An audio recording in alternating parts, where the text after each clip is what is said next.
Are we good? Good. Thank you, Tiffany. Hi, everybody. My name is Randy. I'm the lucky owner of Solare Ristorante. Right now, we're going to do a fun wine tasting happy hour on a gorgeous Friday here in San Diego. I know we have people from different parts of the world, but if you were here in San Diego with us, you'd be experiencing one of the most beautiful Fridays you can imagine. And today, what we're going to be doing is allowing Petra, our Italian wine ambassador, and Tommy, very knowledgeable in wines all over the world, to teach you how they taste wine. There's a lot of very academic ways that you can do it. You can go online, all the SOM classes and everything.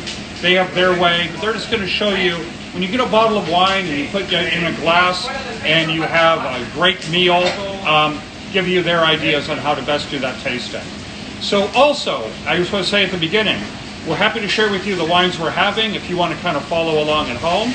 I know some of you actually came and got the exact same wines.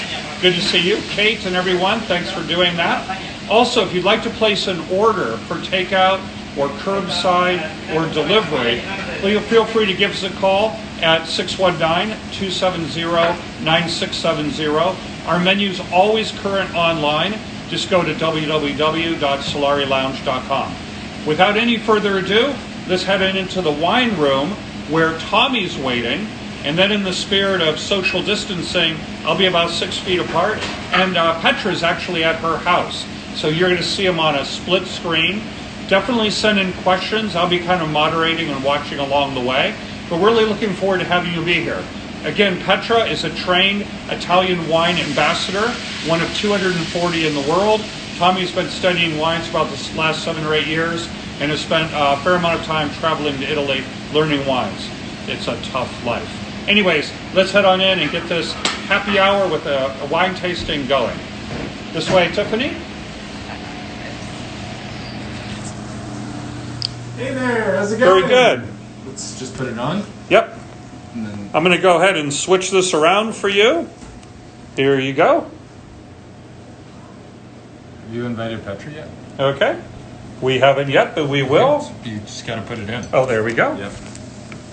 Thank Hi you. there, welcome everyone.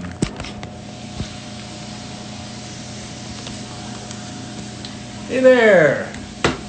Very nice. Cool, getting it all set up. I'm just going to plug this in so you're And then charging. I'm going to invite Petra.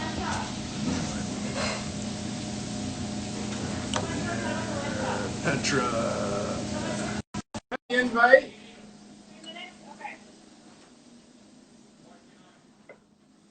So everybody, welcome. I guess I'm Let me there. do a little bit of moderating. Petra!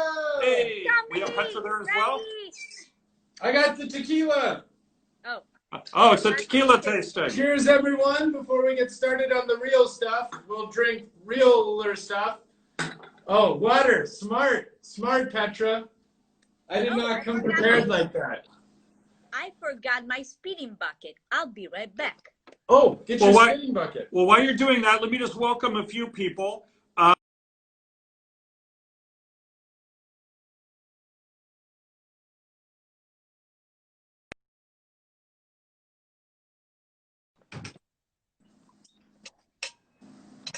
Perfect. Okay, I can hear Petra now. Sorry about that. Yeah, let me just welcome a few people. We have Tommy's big brother is on the line. Thank you very much for joining, Brian. We have Kate. Great to see you there. Absolutely. And we have Barleyman and Escondido. We have, let's see here.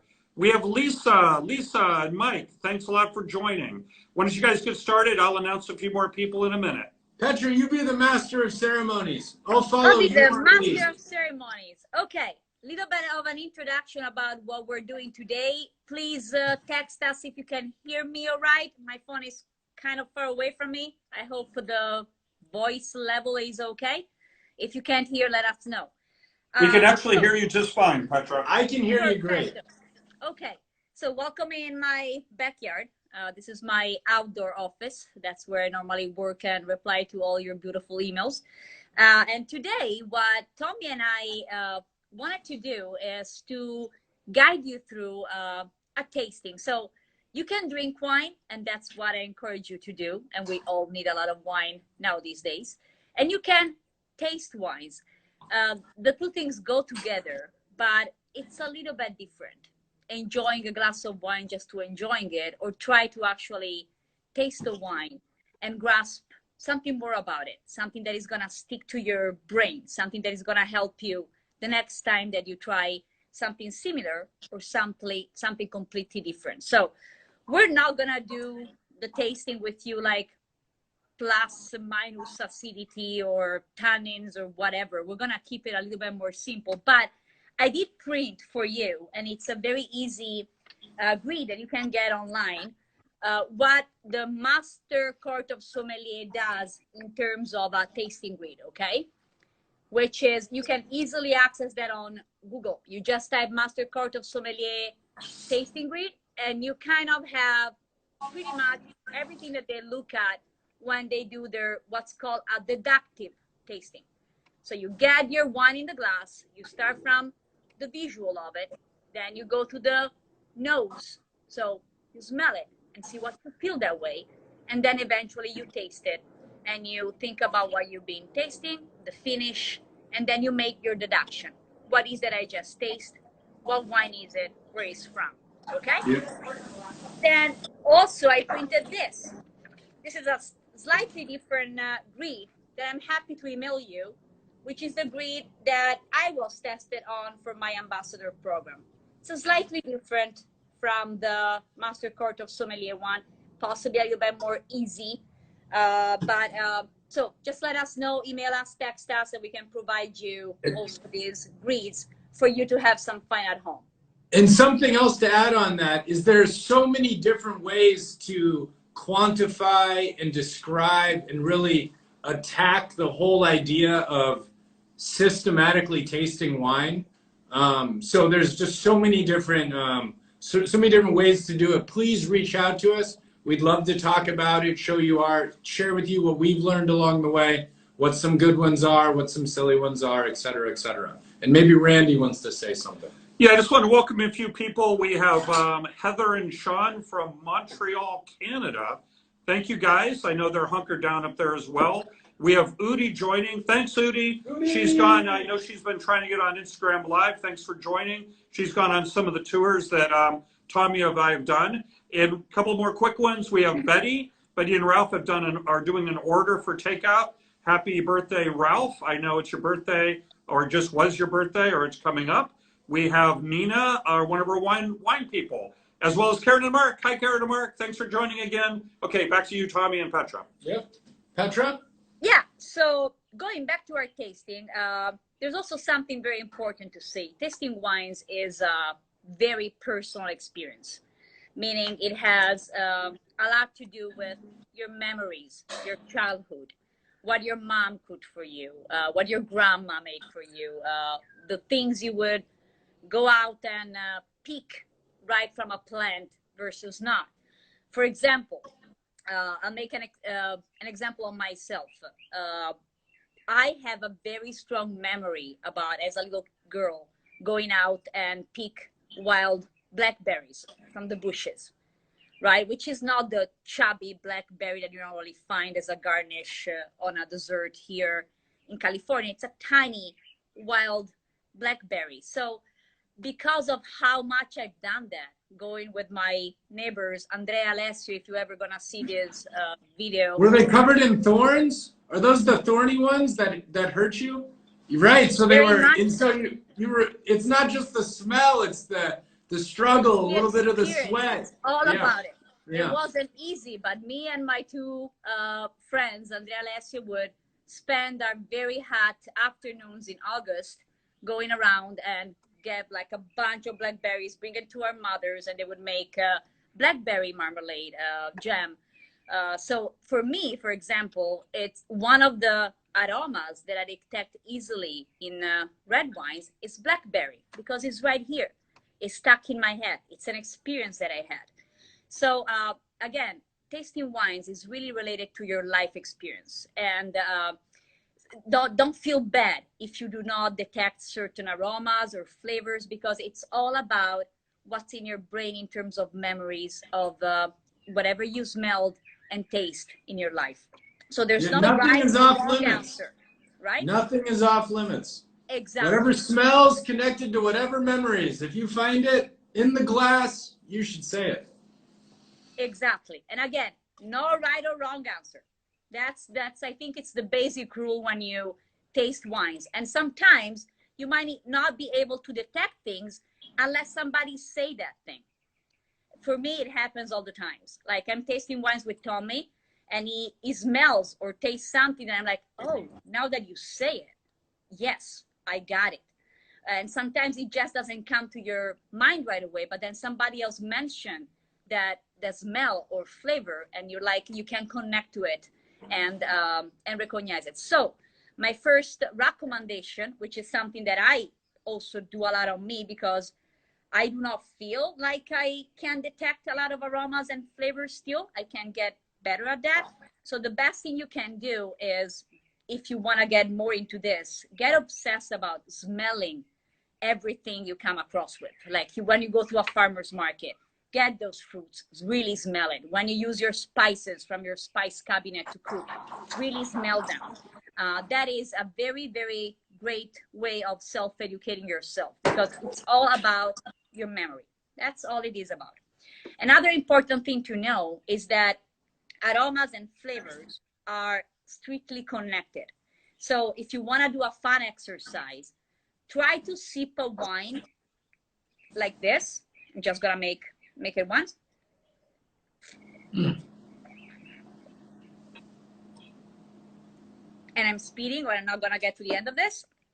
And then try to do this.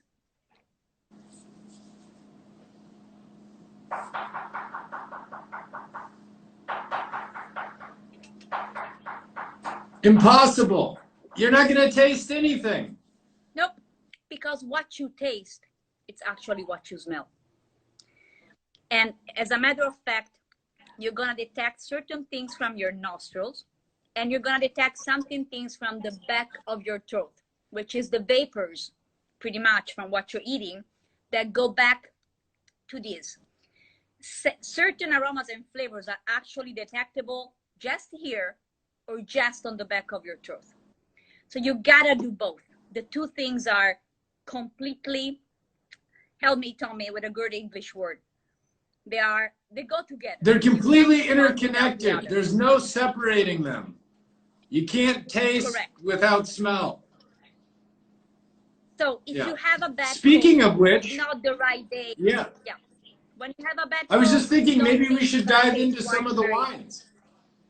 Yeah, let's do it. No, first of all, so today what we wanted to do is teach you a very easy distinction you can do.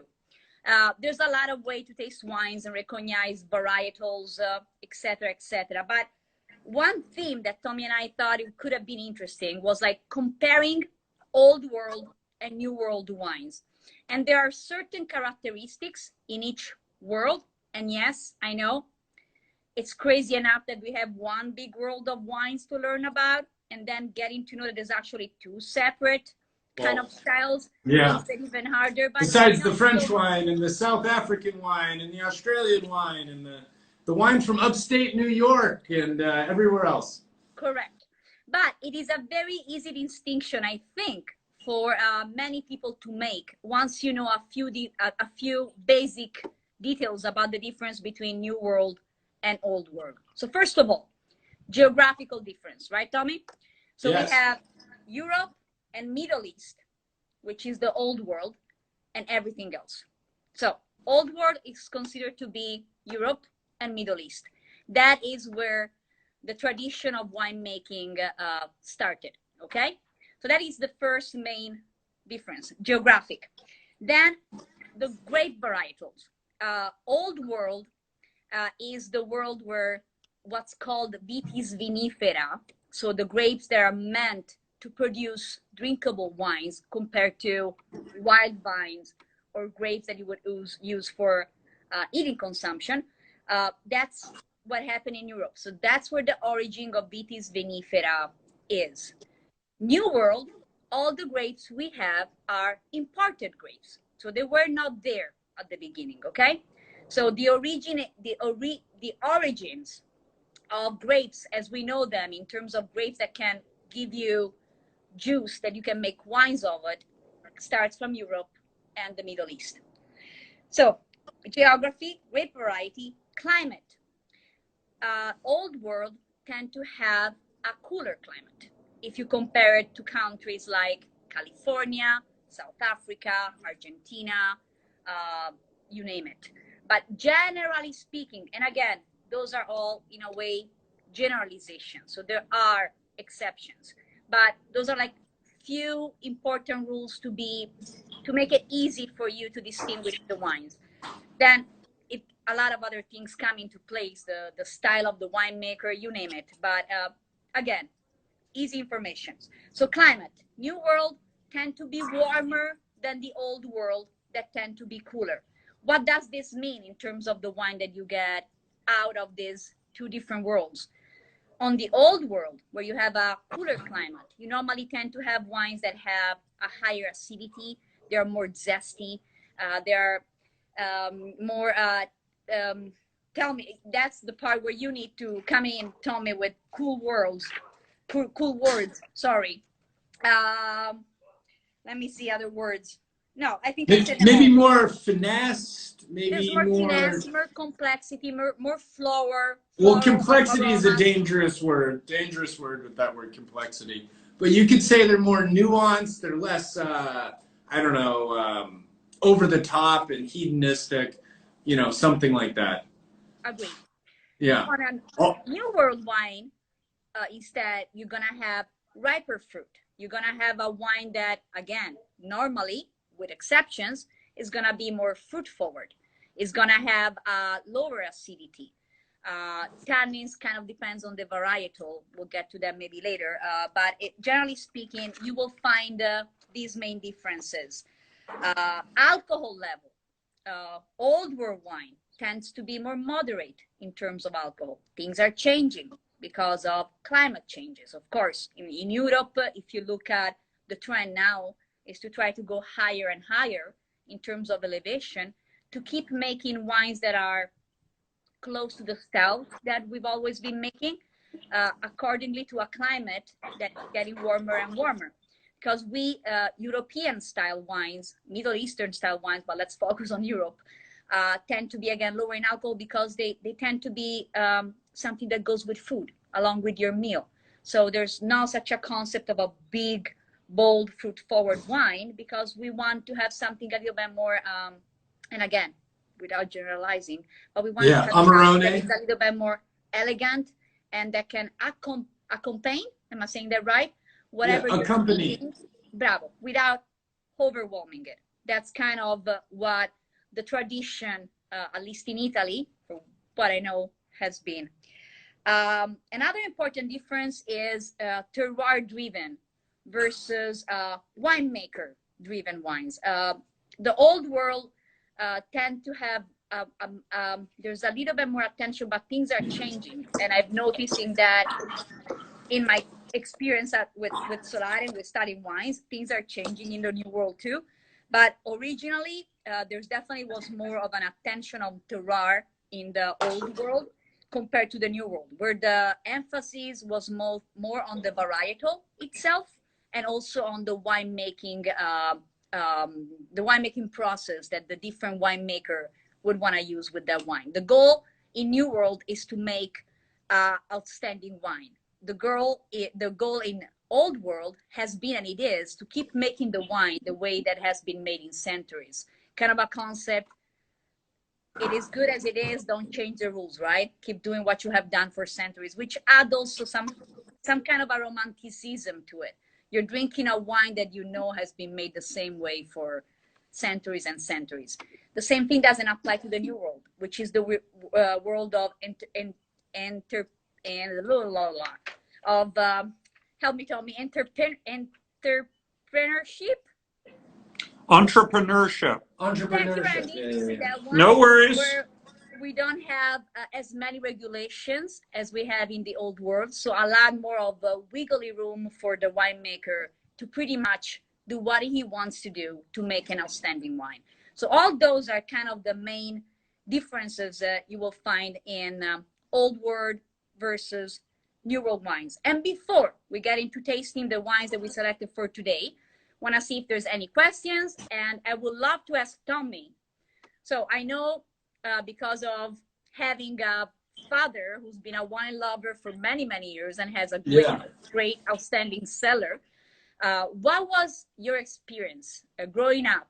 Because I was just exposed to old world wines, but you had the luck, since you were younger than me, to taste both kind of at the same time, because your father loves Spanish wines, French, but he also always loved California wine. So tell me something about that experience for you.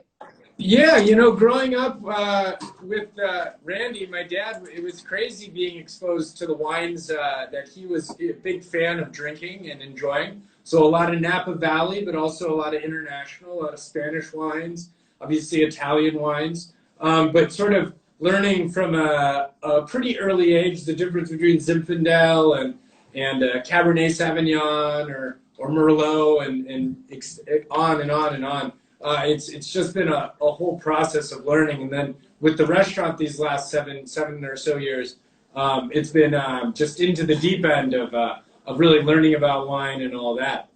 But Petra, maybe we should transition to actually drinking some wine, or maybe Randy has something to say. Yeah, everybody. There actually has been a couple of questions.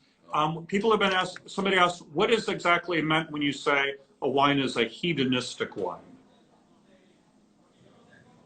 A what? A hedonistic wine. Well, hedonistic wine is, to me, it translates in a wine that you drink for pleasure. Hedonistic to me, correct me if I'm wrong, Tommy, but it relates to beauty, to pleasure. I don't know. I didn't say hedonistic though. Did you, Tommy? I said hedonistic. Yeah, okay. Hedonistic wine would be. Yeah, like I don't know, Silver Oak, Caymus. Has anyone drank a Caymus lately? Like, get some Super Purple or whatever it is in there. It's it's a sexy, overindulgent, the deepest, richest crimson you can imagine. It's hedonistic. It's rich. It's full. It's exotic. It's built to be over the top. Yeah, I think that's, from what I've learned, that's the key thing, is that it really goes above and beyond your expectations in terms of opulence and richness and velvetiness. Even some people even view hedonistic as being almost like a negative thing, like it's just way too strong. Well, it can be a great thing. It can be a great thing, yeah. But it's usually viewed as over the top. So we have Tara up in Poway saying exactly, Tommy. We also want to welcome Natalie and Lucky. Guys, thanks for joining. Hopefully you're being safe at home. We have Marie and Dave that joined as well. Thank you very much. Now, like I think Tommy's right, let's do some wine. And then Petra, if you could maybe back the camera up a little bit, let people see the wines you have. What do you have in front of you? How many glasses and things like that? Let me try to move it a little bit backwards. Hold on. Sorry, guys. And then I'll kind of wave at you guys when I need to jump in to welcome people or ask questions. Just every now and then, just let me jump in and get a quick interruption. Better? And Brian, welcome. Yeah. Brian says he's sensing a theme from you, Tommy, and to keep it up. Oh, and we also have Scott. Scott, I hope you're enjoying those wines from Montepulciano that you had.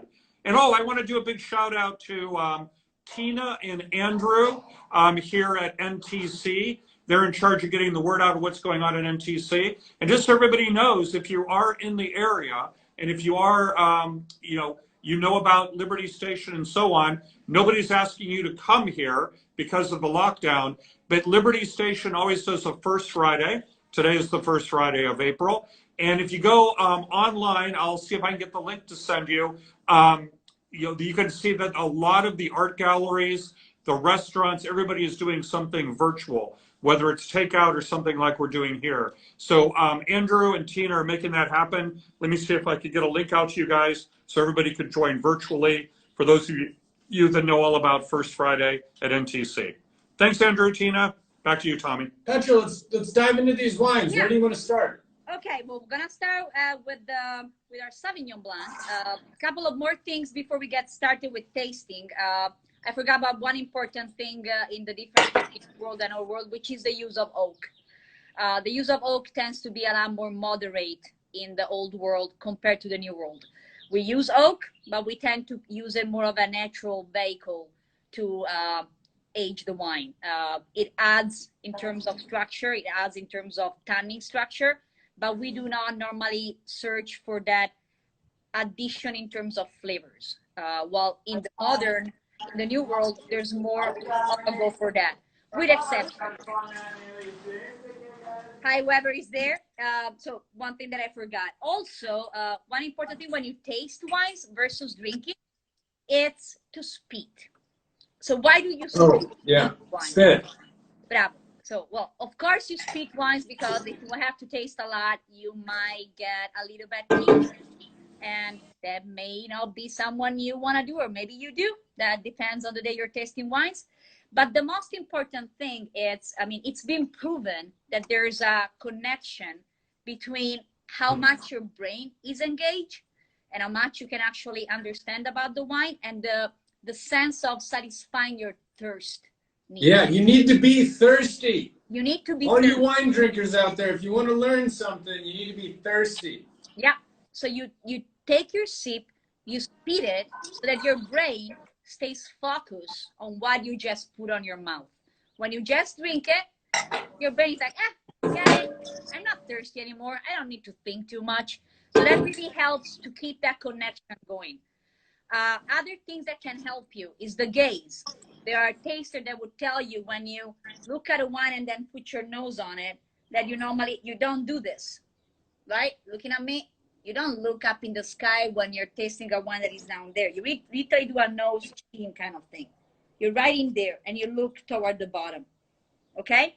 So when you are gonna start tasting with us, if you want, if you have the kit or if you have some similar wines, follow these rules, okay? So spit, then drink later as much as you want. But for now, maybe spit the wine and see if you understand the difference. So we're gonna start with Sauvignon Blanc. Both Tommy and I have it in our hands. The Sauvignon Blanc is gonna be our example in terms of a white wine from Old World. In this case, we have a Thames Sauvignon Blanc, which is produced in the Collio area in Friuli, Venezia, Giulia. So we are in the northeast of Italy, along with Trentino Alto Adige. This area is called the white wine central of Italy. It's considered to be the area where our best Sauvignon Blanc, Pinot Grigio, and other varietals, but let's focus on those two because those are the ones we're gonna do today, the best expression of them. So if I go to a wine store and I want a Pinot Grigio, would I choose a Pinot Grigio from the northeast of Italy? Would I choose a Pinot Grigio from Tuscany? Would I choose a Pinot Grigio from Sicily? What do you think, Tommy? No, you wouldn't do that. You wouldn't do it. That'd be weird. Keep with those regions. Unless you know the producer, you love it because you like that style, then go for it. But in terms of choosing a Sauvignon Blanc or a Pinot Grigio from Italy, our recommendation would be go Friuli Venezia Giulia or Trentino Alto Adige. And again, we are generalizing. There are exceptions, but that's normally where you find the best quality of these two varietals. So Sauvignon Blanc. First of all, you taste it, and the first thing you're gonna try to do is look at the color of the wine, right? Tommy, why don't you guide us? You probably have, do you have better lighting than I do? Oh, you're talking about the color? Yeah. Yeah, it's like a straw yellow. Straw yellow is what I get like, it's a little concentrated, but it's not like crazy colored. I agree. So the color of the wine, when we're talking whites, for example, when you get something like this, you'll know that most likely it's not a very old wine. It should be kind of a current vintage. It's pretty much a light colored wine. When you start to see a darker color in white wines, most likely it may be a wine that has what's called a little bit of vinosity, meaning it's maybe not a 2018 that you're drinking. Maybe it's 16 or 15, something that has a little bit more age to it. Then again, or there's extended skin contact, or they do some aging in oak barrels. All true. Bravo, you added to it. So, Sauvignon Blanc, in terms of fan facts, in case you didn't know, is one of the parent of a very famous other varietal. Tommy, don't say it. Let's see if somebody wants to guess. So Sauvignon Blanc actually is the parent, among with Cabernet Franc, of another varietal that is very well known.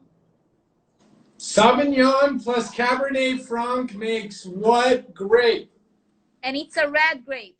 I want to see an answer. I'm seeing your comment. I want to see if somebody guessed it.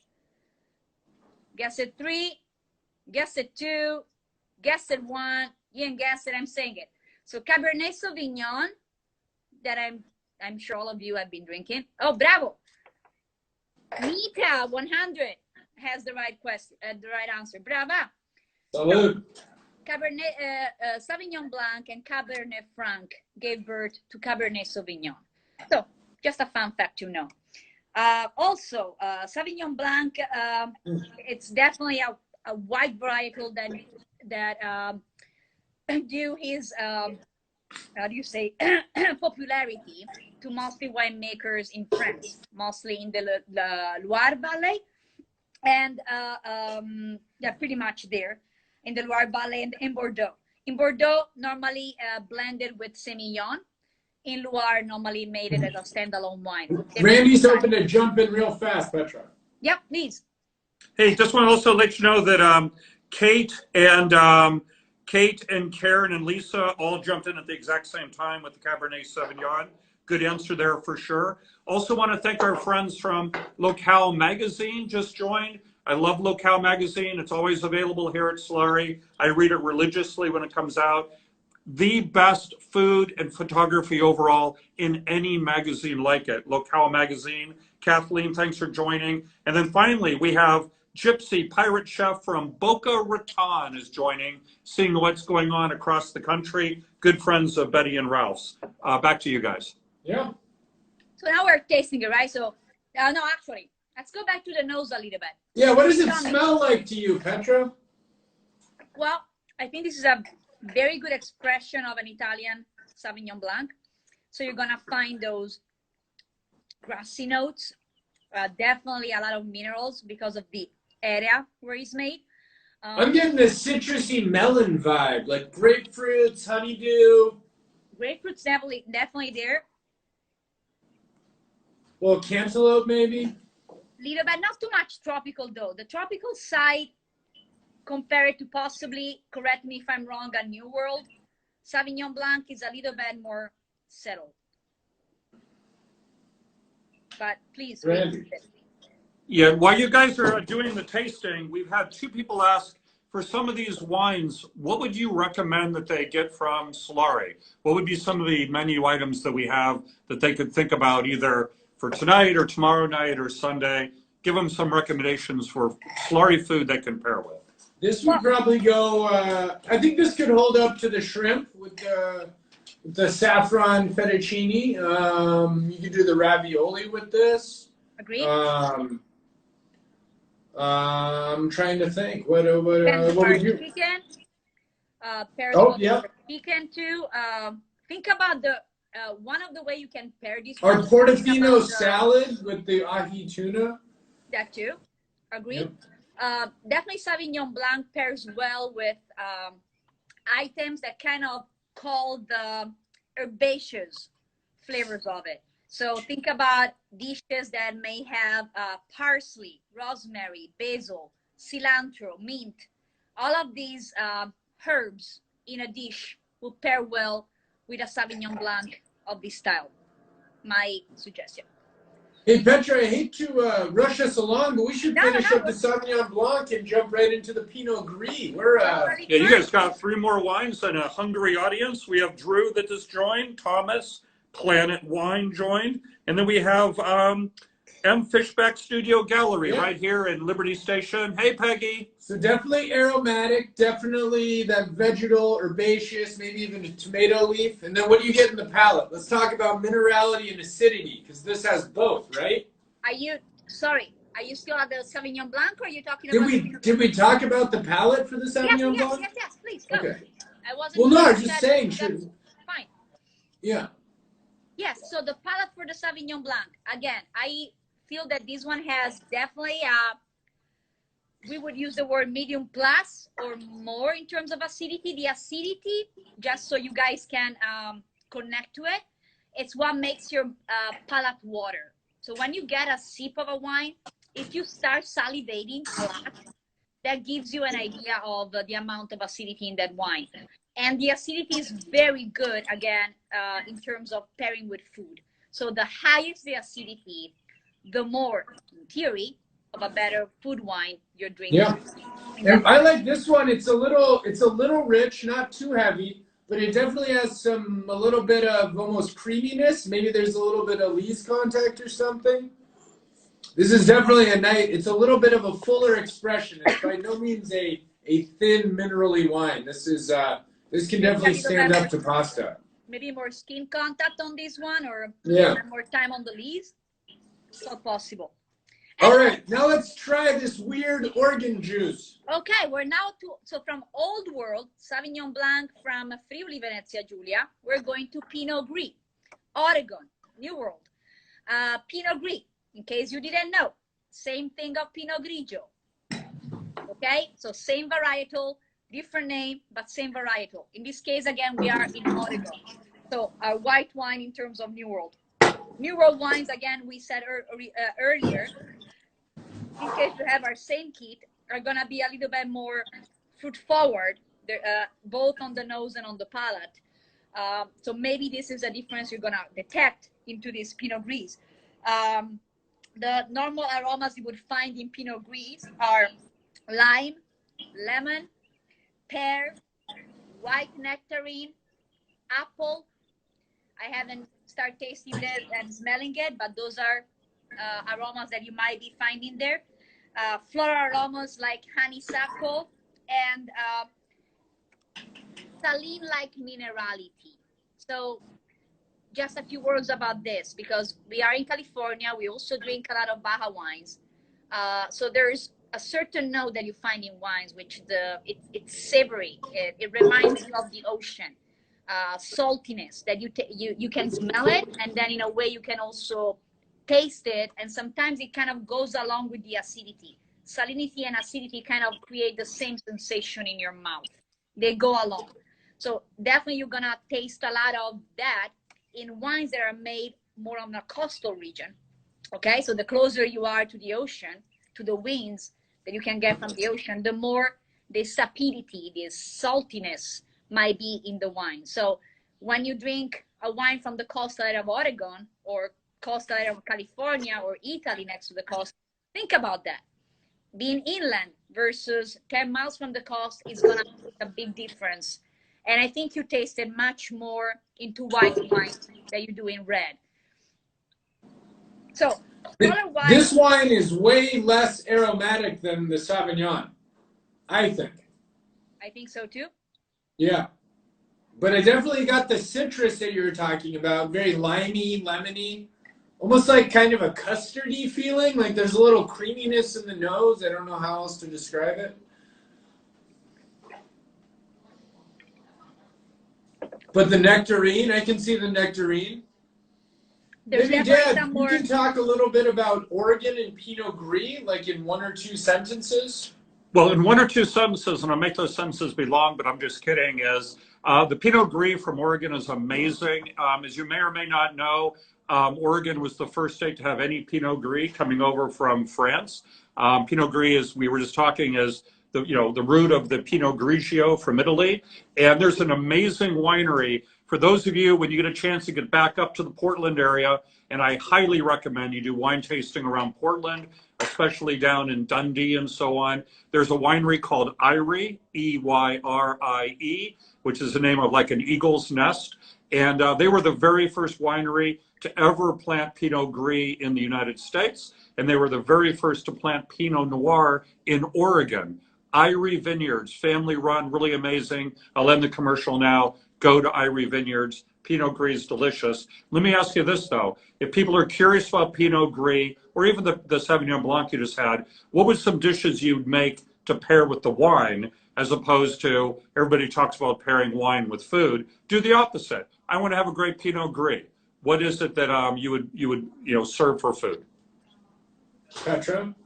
At Solare, I would have the Portofino salad myself. Yeah. Or I would even do the ravioli. I think with the ricotta and spinach and the butter sage sauce. The butter sage sauce with the Pinot Gris would be delicious. I agree. And because somebody asked about it, want to make sure you see both the bottles of the white. So the Sauvignon Blanc we had is made by Thames. That's the winemaker. I mean, the name of the winery. Sauvignon Blanc. It's a 2018. And again, this is from Venezia Giulia. Okay? Almost the second Slovenian. one is this. King Estate, Pinot Gris, Oregon. And then, Petra, what do you taste in the palate on the Pinot Gris? How do you think it stacks up to the Sauvignon or maybe a Chardonnay or something else?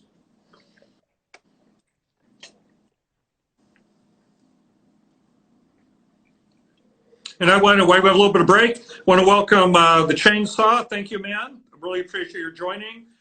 Kate has a question. Maybe you want to answer. She's curious why you tasted the Sauvignon Blanc before the Pinot Gris. Sauvignon, usually you go more aromatic early, right? Aromatic and lighter first, and then sort of richer and fuller bodied later is generally the idea.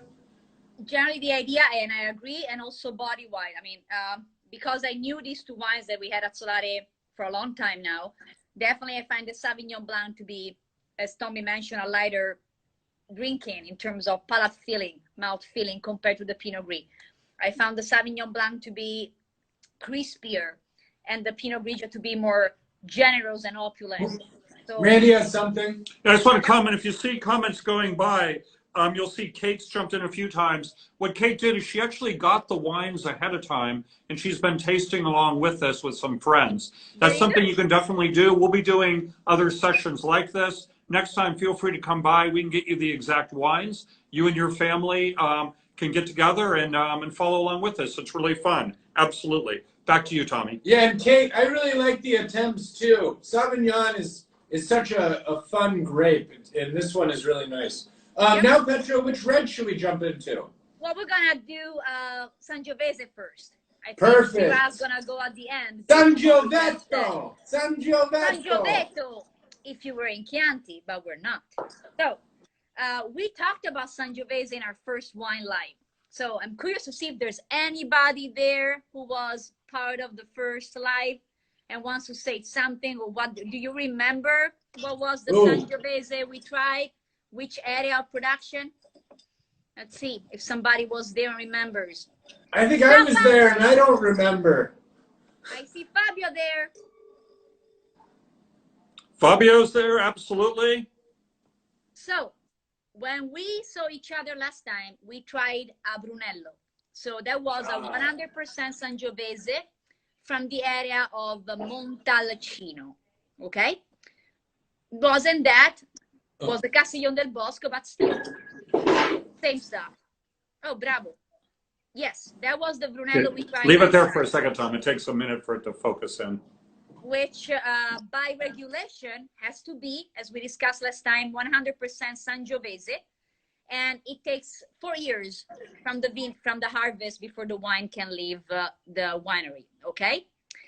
Today, we're trying a different example of Sangiovese from an area that is southeast of Montalcino, and it's called Montepulciano. And Tommy will show you the bottle. I have it here too, but there you go. So this is called Vino Nobile di Montepulciano. Translates into noble wine from Montepulciano. Montepulciano being the area of production, which opens and closes very quickly, a parenthesis that we never got into last time.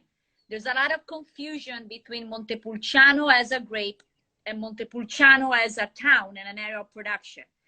So this wine, it's Sangiovese based. By regulation, at least 70%, possibly blend with other autochthon varietals.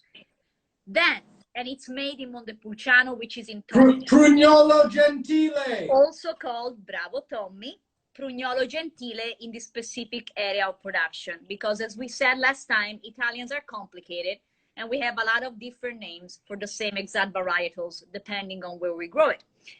Then there is another varietal that's called Montepulciano, and it comes from Abruzzo. That has nothing to do with this wine. So you need to understand yourself. It's if you like Sangiovese or if you like Montepulciano, because they're very different. But when you go to a restaurant that might have both on the list and you order a glass of Montepulciano, you might not get what you actually thought you were going to. Like thinking, oh, this is not a good Montepulciano. So just it's a very normal mistake. But there's again a wine that's called Montepulciano Rosso or Vino Nobile di Montepulciano, which is Sangiovese based, and then you have Montepulciano d'Abruzzo, made in Abruzzo, Molise, Marche, and other central regions, which is made mostly of Montepulciano grape. Nothing to do with Sangiovese. Okay? So, all right, let's drink it because I don't feel any smarter. So, and Vicky, 2 years minimum aging, 70% minimum Sangiovese, Tuscany. Possibly the most homogeneous soil for the growing of Sangiovese compared to Chianti, that it's like craziness, or Montalcino, also a bit of craziness. Montepulciano is considered to be the area where the wines are more homogeneous. So, and then Petra, Randy had something to add. Yeah. Well, I just have to defend my honor. Vicky, I don't recall talking you out of buying a great Brunello. We'll have to follow up on that. I think we got her a great Barbaresco. I know. Yeah, I mean, but hey, Petra agrees. Sangiovese, it can't be replaced by Nebbiolo. It just can't. We will take care of you, Vicky, for sure. And Chef you. Alex, thanks for joining. Chef Alex, thank you. All right, Petra, what are we smelling? What are we smelling in this earthy, fresh 2016? Oh, by the way, if anyone can get their hands on 2016 Tuscan wines, generally speaking, they're all amazing. I mean, unless the winemaker didn't know what they're doing, but then it probably wouldn't make it to the United States and be available for you to purchase. So if you can get a 2016 Super Tuscan, Chianti, Vino Nobile, Brunello, they're all just drinking so beautifully. It's true, guys. 15 and 16 are both for Tuscany and Piemonte, if you allow me. Great vintages. When you buy 15, you're gonna find wines that are a little bit more opulent. It was a warmer year. When you buy 16, you're gonna find wines that are classic expression of that style of wine. So with Sangiovese and Nebbiolo, if you want classic, go 16. If you like a little bit of bolder wine, go 15. Both amazing, stellar vintage. Just so you know. So if you're collectors, buy now. All right, Petra. So what's the classic characteristics that you're feeling in this Vino Nobile? Okay, so Vino Nobile, Sangiovese based. The main thing when you're smelling it, talking to the people who got the wines from home, cherries. Now, depending on the area of production, you might find sour cherries, you might find red cherries, you might find black cherries, but definitely cherry is the fruit of Sangiovese. So it's there. And then you have other notes like,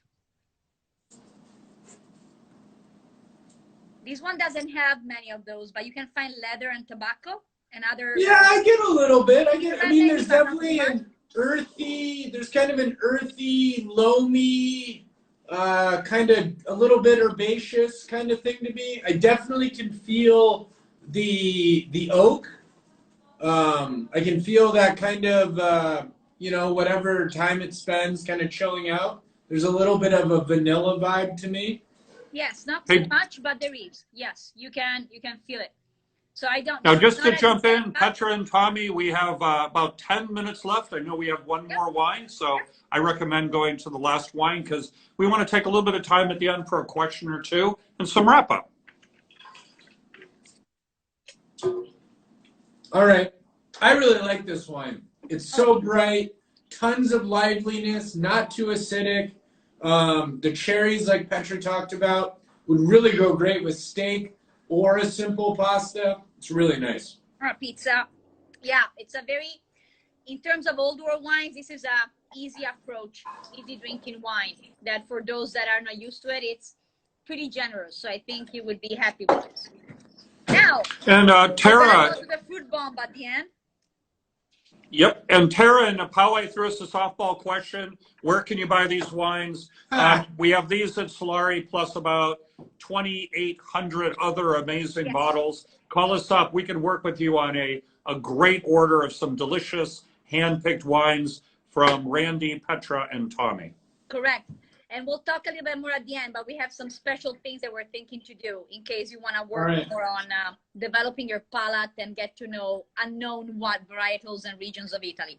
But now we're going all the way up to Mendocino County. Okay, now for at least a few people that have this wine, as soon as you smell it, you are gonna understand right away what I meant between the difference between Old World and New World. This is the guy that's gonna make you understand that. That's some blackberry. A lot of or raspberry. No, not blackberry. I don't know. It's a dark berry. But what I meant is the generosity on the fruit aromas in this wine. It's extracted. It's very extracted. Show the bottle again, close. Yep. So I apologize that it's in reverse, but this is Meyer Family Syrah from the Yorkville Highlands, which is in, I believe, Anderson Valley. And Anderson Valley is in Mendocino County. Just north of Napa and Sonoma. Yeah. Southern Mendo. Yep. Yeah. So here you go from a visual aspect, even if you compare it to the Inky. Inky. This is darker than a Cabernet Sauvignon, than a Merlot.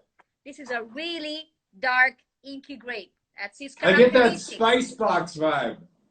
So wherever it comes from, Syrah is always going to be a very dark color if you compare it to other varietals like Pinot or Sangiovese, for example, that we were just talking about. It also, the main difference between Old World and New World, I mean, if you try this Syrah and then try a Syrah from France, we make a bit in Italy too, but definitely I wouldn't consider that a main production in Italy, while you have a lot in the Rhone Valley in France. But definitely, right, starting from the nose, it's going to be a complete different universe when you smell it and taste it side by side with a New World Syrah. And again, with exceptions. But in most cases, this is what you're going to find in a domestic Syrah, so made mostly in California or South America. Yeah. When you go Petra. Yeah. Sorry, I was going to jump in real fast. Responding to a question. Without, there might actually be a technical answer to this, and if so, I apologize, I don't have it. But when I use the word extracted, it definitely refers to an understanding that there's a winemaking technique that it almost, how do we put it? It's like that Spinal Tap reference. Like they take the fruit and they turn it to 11.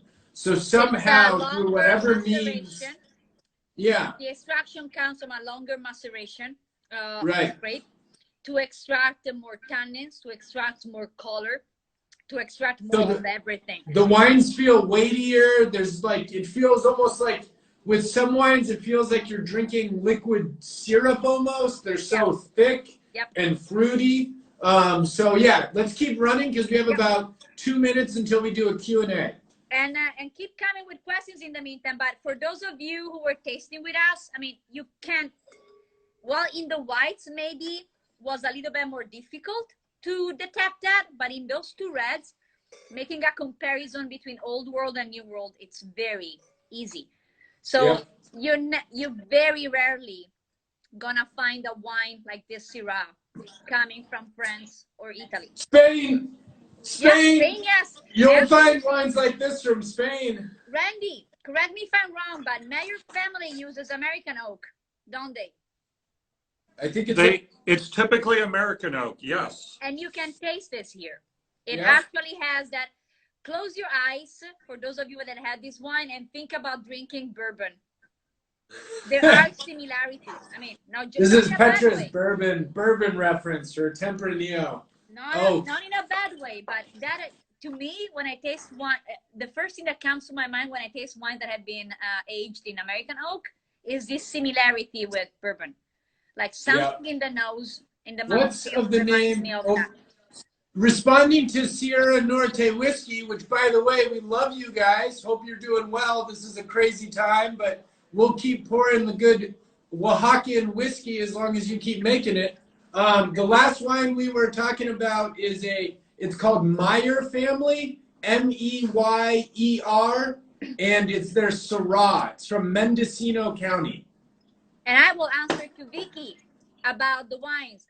Listen, the white wines in the fridge, if you put the cork back on, 3-4 days of life easily. Red wines, it kind of depends on the varietals. Some last more than less, but I think, as I told you when we spoke on the phone, I'm right there with you, Sean. If you put the red wines in the fridge too, you will gain most likely 1 or 2 days extra life on the wines. That being said, I would recommend you start drinking the reds first and the whites. They're gonna go bad sooner than the whites that they're kept in the fridge. But I'd say average 2-3 days, and then they're gonna start to get a little bit flat. You're gonna lose some aroma, the bite will be gone. Right. The wine will feel the like fun it has stuff. something. Yeah. Am I still Okay, drinkable? Randy's jumping in. Yeah, just to jump in, why don't you guys send 1 or 2 more questions while we're waiting for that to come in? We just want to make an announcement to you that one thing we have, that if you want to call us up, you can definitely be part of a, you're going to see this backwards, but you'll get the point.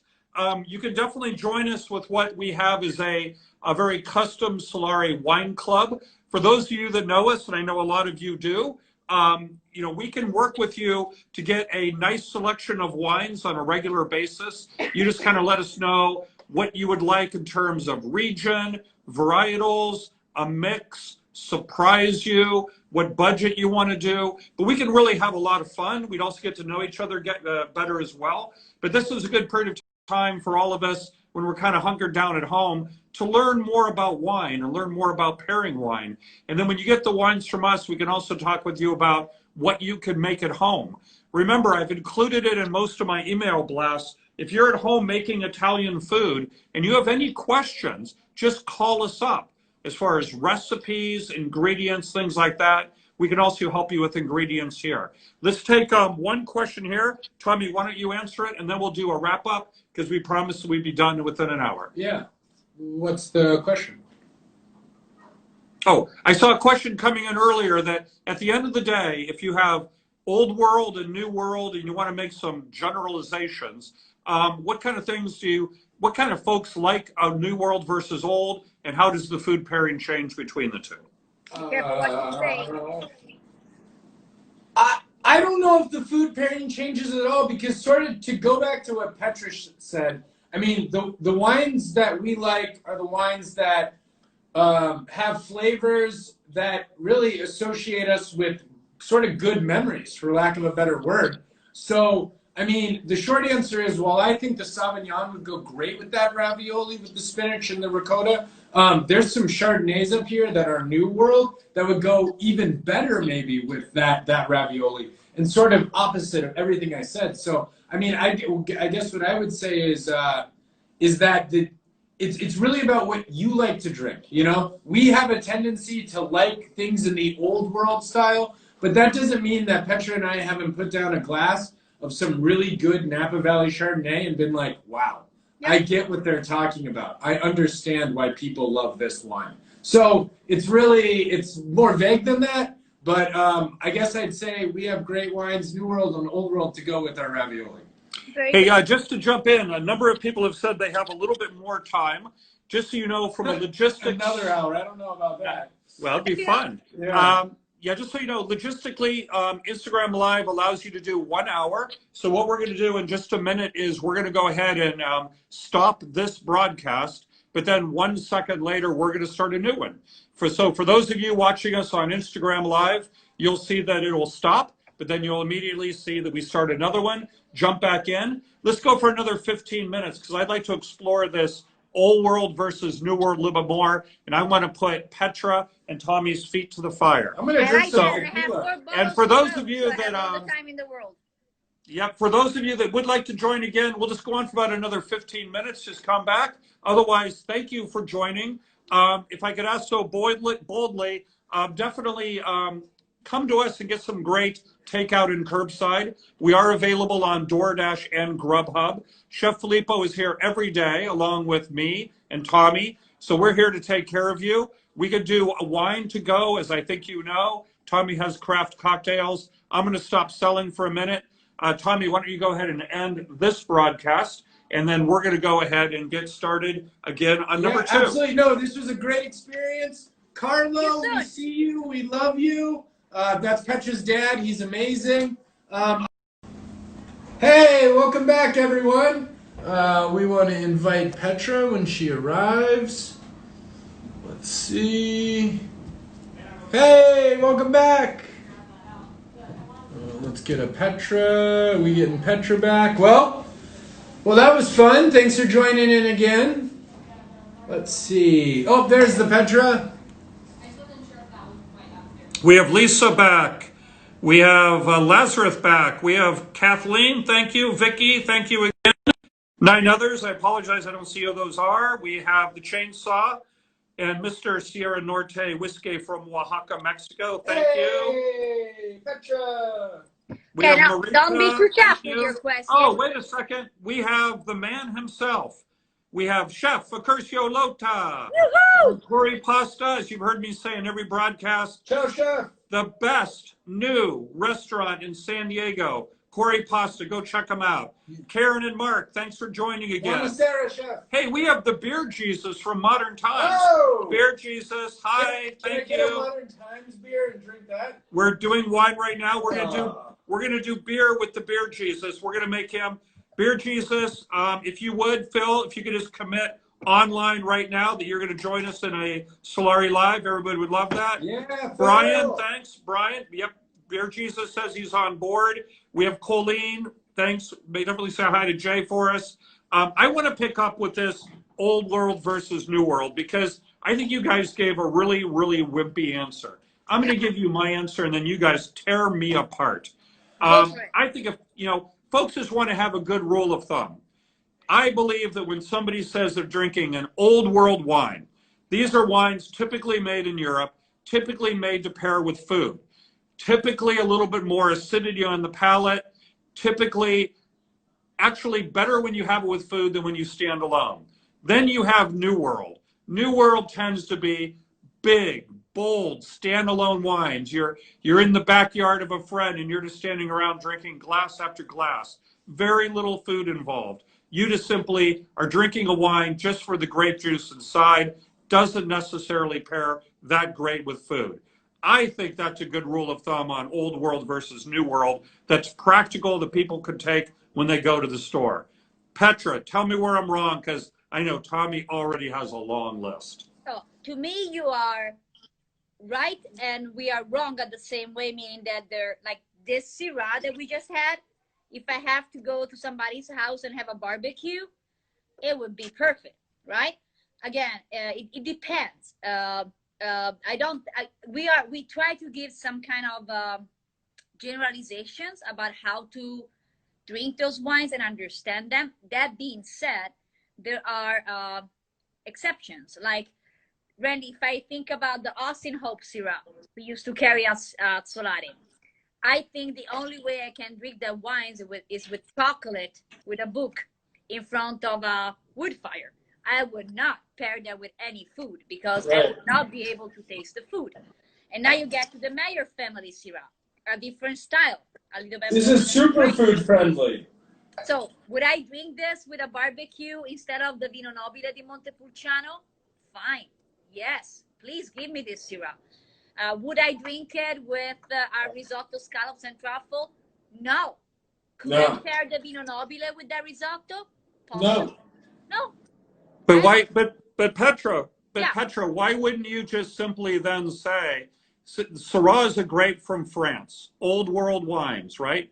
Why wouldn't you just simply say that the fine folks at Meyer family produce their Syrah in a more old world, food friendly style? Because they're using aggressive oak.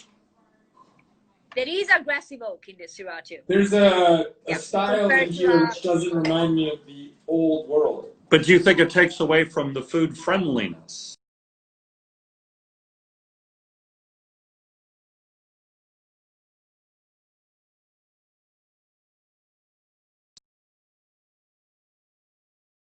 Rebooting.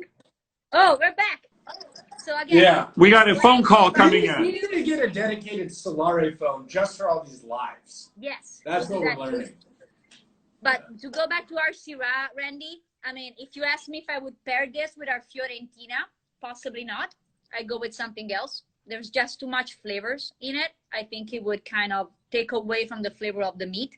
This would be really If you want nice to give if me you were. meat with American barbecue sauce on it, with Babbo Carlo, my father, if you're still there, I know that for you is blasphemy to put sauce on pork because pork is perfect as it is. But if you have to have pork ribs with a sweet kind of sauce to it, this would be awesome. Petra, there's a question for you. Let's see if I have it. No, there's a question for you. What wine don't is see Petra it. excited about right now? What wines? wines I'm excited about right now? Let's say I what think region? Oh. What region is making interesting wines for you from Italy? Well, first of all regions of Italy have been making interesting wines forever. It's just that we're discovering them little by I love little. it. Well, in this moment, I love the attention that also the red varietals from the northern of Italy are getting, which is definitely new. So if you never had Schiava or Lagrange or Teroldego, those are all varietals that I'm personally starting to get close to. The Germanic North. They just were not around before. The market wasn't there for it, and now they are. Even in Italy, right? In Italy, were you guys, were you drinking Pinot Bianco? I would assume it always has been more of a regional consumption for these varietals. But now the new world millennials that are starting to be interested in new kind of products. The thing fell because I touched it. But I think also younger Italians are getting more interested in those other autochthone varietals. But I loved, Tommy, it's been about 10 years that both you and I are buying wines. And I think that until maybe a year and a half ago, how many Schiava did you see? Oh, like one or two. Right. Yeah. And now you get exposed to a lot of them. So I love those more mountain, lighter body wines. I feel they're so eclectic in terms of pairing too. That, and also, of course, I have to do this for all the amazing people that I met there. The wines coming out from Sicily with particular attention with Etna. Yep. Etna. That's definitely another area of production in Italy that I'm really, really paying attention to. We have Randy jumping in really fast. Randy, jump in. Okay. To ask another question to keep this thing fiery. Yeah. Okay. I don't want any, your mileage will vary and anything is possible. Petra, Sangiovese. Me too. Okay. So I'm going to start with Tommy on this one and then go to Petra. And there can't be any, everything works answer. Oh. We're in the world of tasting wines. The question that comes up all the time is, if you want to have a wine, some people say you should open it up 8 hours before you taste it. Some people say open it up 4 hours. Some say don't open it and let it air at all. Some people buy decanters. Some people buy all these fancy ventilator things and aerator things and so on. Okay. Give them advice. It can't be, it depends on the wine and what the mood is or whatever. Should they open up wines ahead of time? And let's limit the conversation to red wines. All right. Red wines. Wait, should Petra, you or not? Real fast, and we won't forget that. Barley Man says that Orfila up in Escondido grows and bottles 100% Lagrange. I think I've heard about that, and I think we should get a bottle. Yeah. So anyways, okay. So where do you fall? Yeah. How you have a great bottle of wine, you're trying to impress your guests. How early do you open it and why?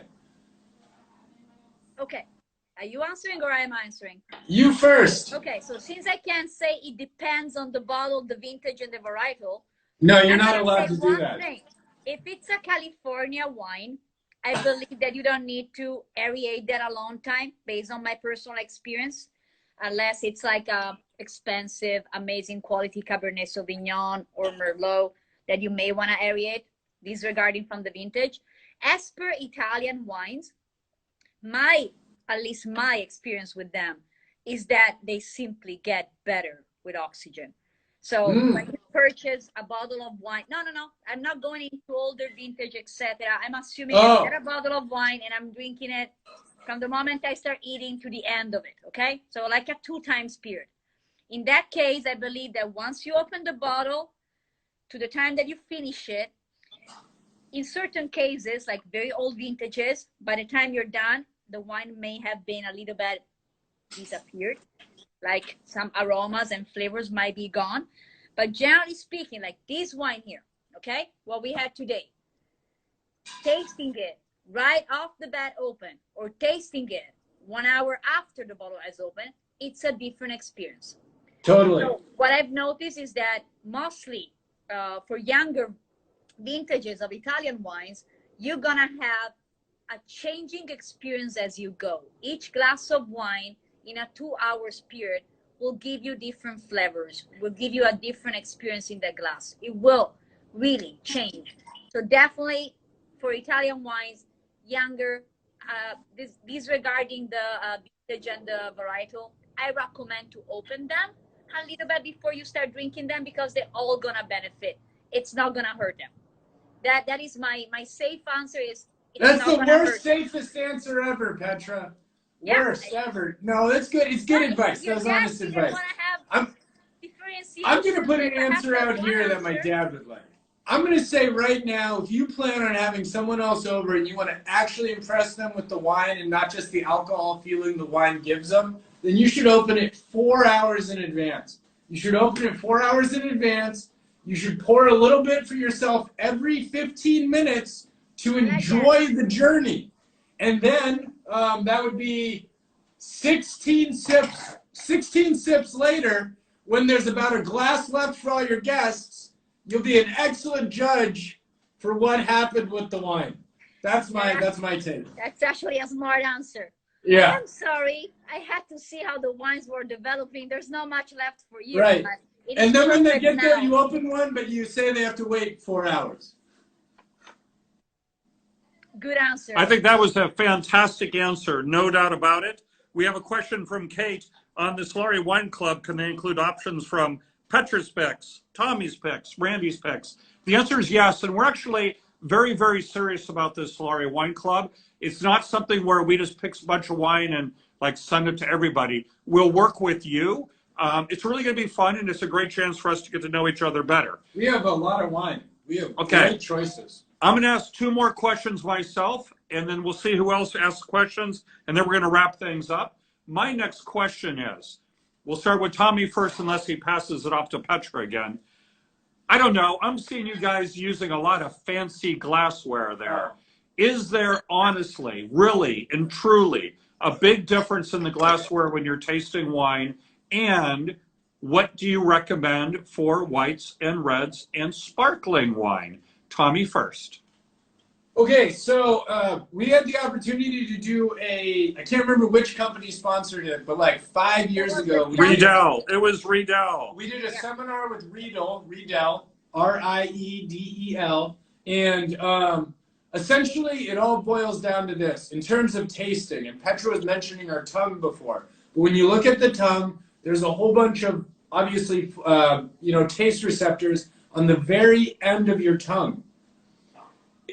Riedel glasses, which are not unique for this, but it's the trend in good glassware these days, is that you have a single crystal cut or laser cut edge. And the difference between this and even, I wish I had another glass. Oh, this glass. So this glass has a little lip on it. It has a small lip, a small bubble. And so when the liquid goes off of the glass and into your mouth, it's like a little bike jump. And it actually has the liquid, it goes over the front of your tongue. You literally taste less when you're using a glass that has a little lip and isn't just a clear edge. And so if you can get that, no matter what size it is or anything like that, but the key is to get good Riedel glassware like that. And actually, I need to talk to my dad, Randy, but we could probably figure out a way if you guys needed some good glasses. At the moment, we're not using ours. Petra, please. I know, I do. I do need glasses.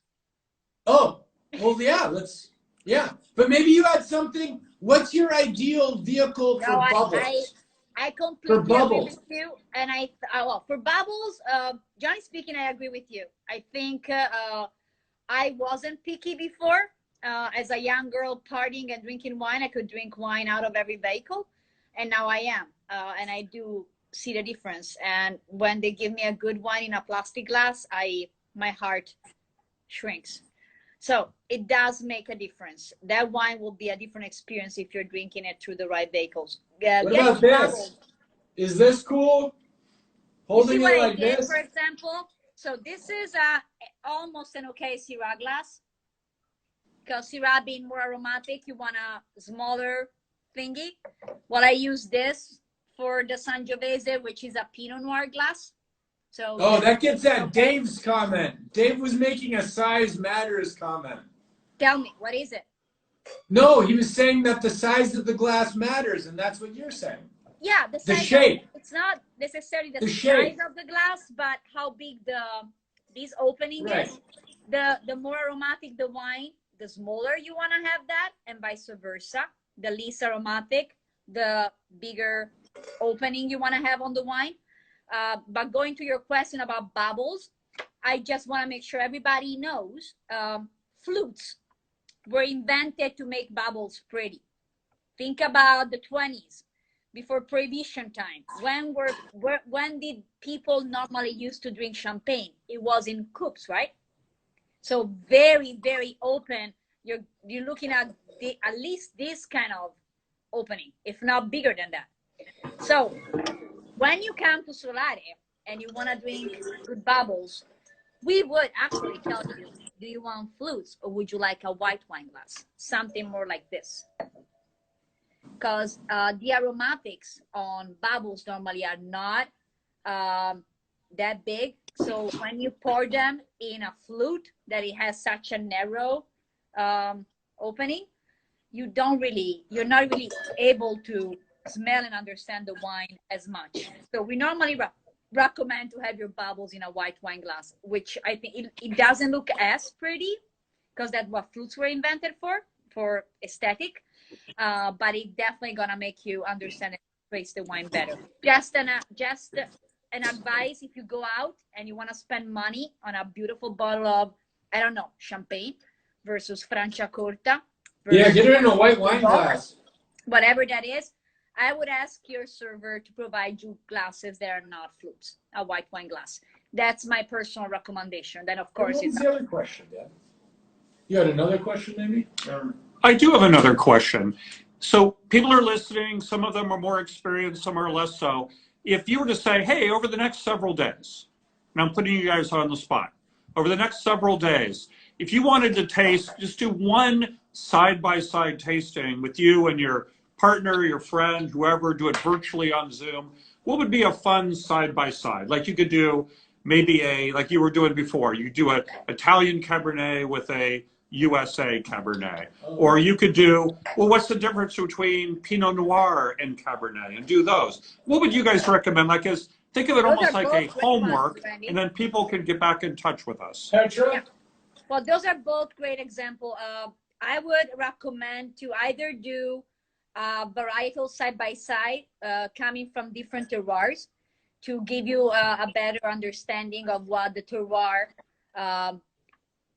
how the terroir changes the result in the wine. And again, when you talk about terroir, which, for example, in Italian, it recalls the word terra, soil, but terroir is a concept that is much wider than that. It's the soil, is the climate, is the winemaking process. It kind of includes everything, okay?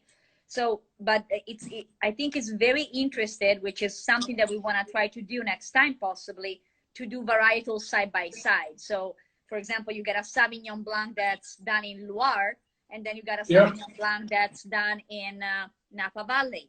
And tasting those are the same varietals side by side, made in two completely different environments.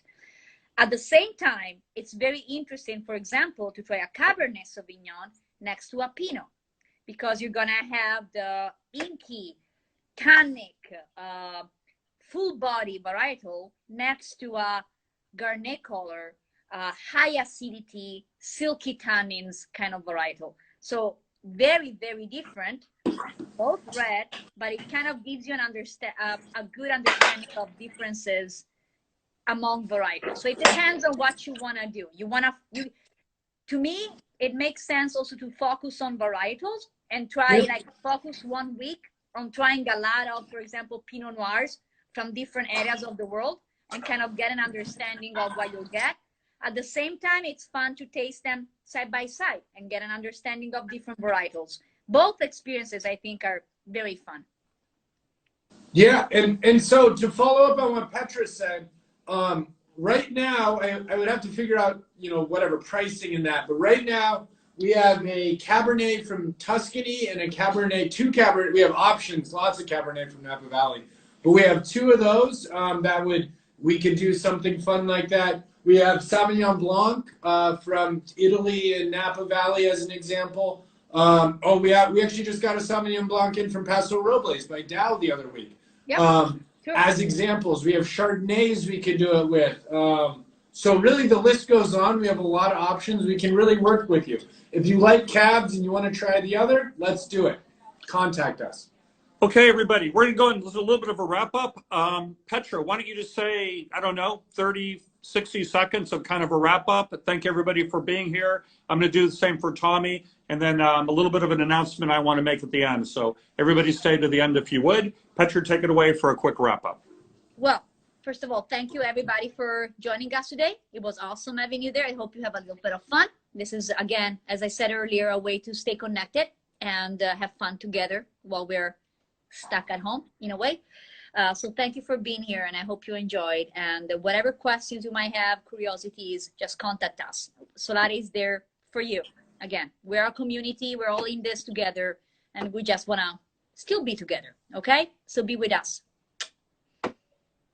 Yeah. Tommy? I can't think of too much more to say other than I just saw Mezcal Origen de Reyes just showed up. We love you guys. Thanks so much I got to go to Durango, Mexico in December, and those guys were amazing. So anyways, we can talk about Mezcal another time, but Randy, please. Okay, I'm going to switch it around. Can you see me? There I am. First of all, thanks everybody for joining. A couple of quick announcements. First of all, tomorrow, for those of you that have the time and are interested, at 10:30 California time, we're going to have Chef Filippo Piccini in the Solare kitchen showing everybody how to do making fresh pasta from scratch. So watch along from your home kitchen, make pasta along with Chef Filippo. If you have any questions about what it is he's going to be doing or what to be prepared for, just let us know. And in the spirit of a shameless commercial, we would love to help you with to-go, delivery, curbside of our food. We have some great dishes. Our menu's online, SolareLounge.com. And finally, next week, we're going to have a really great Solare Live learning all about the wonderful world of agave. We're talking some of the best tequila. We're talking some of the best mezcal. You saw Tommy taking a few sneaks of the incredible Fortaleza tequila. So thank you for tuning in. Many more Solare Lives coming. I like the idea of Vicky saying, let's do a terroir tasting. We're going to be doing more of these for sure. Petra and Tommy knocked the ball out of the park. Round of applause for you guys. We're now signing off. Thank you. Bye, everybody. Bye-bye. Ciao, Randy. Woo.